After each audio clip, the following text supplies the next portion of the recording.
It's time now for VIC Crime Watch for the week ending October 21st. In Jamaica, the 23-year-old man who pleaded guilty to murdering his 5 cousins, 4 of whom were children, has been sentenced. Justice Leighton Pusey ruled on Thursday that Rushane Barnett will serve 5 life sentences, which will run concurrently. He will be required to spend 61 years and 8 months in prison before becoming eligible for parole. Justice Pusey, in his remarks, highlighted the gruesome and vicious nature of the crime and pointed out that Barnett betrayed the trust of his victims and showed no remorse for his crimes. 31-year-old Kemisha Wright and her 4 children, 15-year-old Kimanda Smith, 12-year-old Sharalee Smith, 5-year-old Raphael Smith, and a 23-month-old Keyshawn Henry Jr.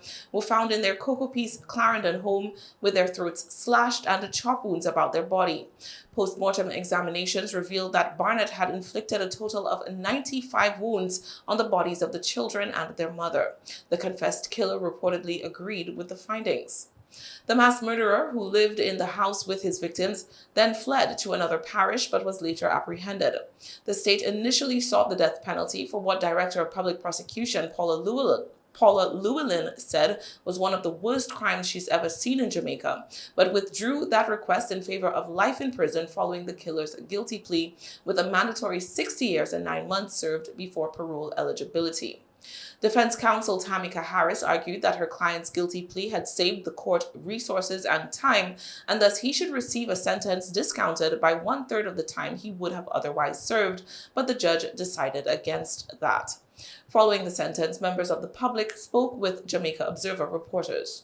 Him for stay forever in there. Him wicked. I could have me and my children, you know. I 5 children me have. I could have me and my children. Him for stay forever in there. Forever and ever. Amen. Him should never dead there, sir. Him should never dead there, so nobody talk about him. Him should have last way. I want to him hanging for come back. Mr. Government, bringing back hanging. Shock them in the shocking chair. We're tired. My condolences to the family. My heart goes out for them. But at the end of the day, you know, you can't wish him bad. God a God. And whatever you sow, you reap. But it's just heart-rending to know that they take down 5 lives at once. Like it is nothing. I know what the family is going through. I've lost family members. And my mom. I know what it is like to lose a loved one. But as what I said before, just leave everything in God's hands. I feel very great and I feel good about it. That it is a fair sentence and he deserve it. Yes, he deserve every step he deserve it. He shouldn't even get a liar. Straight sentence same time. Justice was served somewhat. 61 years and 8 months is a long time, and he won't be eligible for parole. So we can work with that. I can drive them back now to Cocoa Peace, and we're going to rejoice somewhat, because it's better than 45 years. It's a whole lot better than 25 years that he could have gotten, owing to the fact that he pled guilty. You understand? So 68 years. 61 years and 8 months is a long time before parole. Residents of the village where Wright and her children lived and died told reporters from the Jamaica Gleaner that they were unhappy about the prospect of their hard-earned tax dollars being spent on keeping Barnett alive for all these decades. Peter Wright, father and grandfather to the slaughtered family, told the Gleaner that while he accepted that the law had taken its course, the sentence handed down cannot make up for the great loss he has suffered. Elsewhere in Jamaica, multiple people are now coming forward to claim that they've been swindled out of millions by a school principal in fraudulent land deals. Sulin Ward Brown, principal of the Jamaica China Goodwill Infant School in St. Andrew, was arrested and charged with breaches of the Proceeds of Crime Act, the Law Reform Fraudulent Transaction Special Provisions Act, and with conspiracy to defraud. Ward Brown is implicated in the illegal sale of government lands in Clifton, St. Catherine. According to police, she collected over 4 million Jamaican dollars, about 26,000 US, from those individuals, with the Jamaica Gleaner reporting that one person paid $2.4 million in local currency for a plot, while others say they paid $800,000 and $600,000 for their lands. The Jamaica Constabulary Force began investigating illegal land sales in that area following the government-ordered demolition of several unfinished structures on October 6th.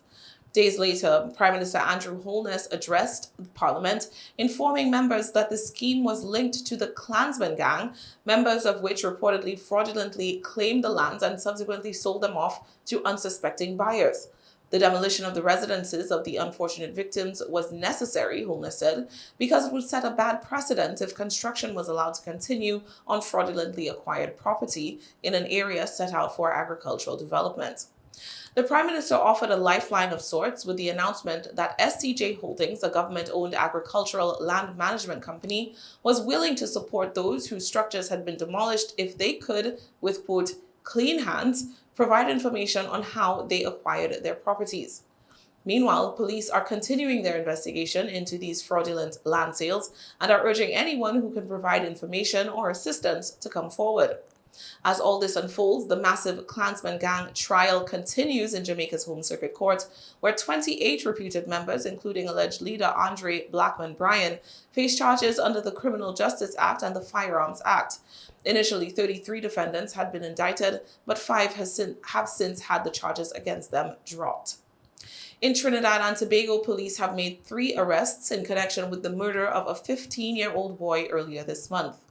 The body of Videsh Dukran was found in an outhouse behind a shop on October 9th, following an anonymous tip that the teenager had been murdered and his body stuffed into a latrine. The tipster told police that Dukran had been with a group of people the day prior when an altercation occurred and he was shot and his body hidden in the outdoor bathroom. An autopsy later revealed that he'd been shot in the chest. 11 days later, a 43-year-old woman and her 2 sons, aged 18 and 22, are now in police custody awaiting charges. The sons were reportedly arrested shortly after being bailed out of a remand facility. They face possession of ammunition charges from an unrelated incident. Dukran was buried on Sunday.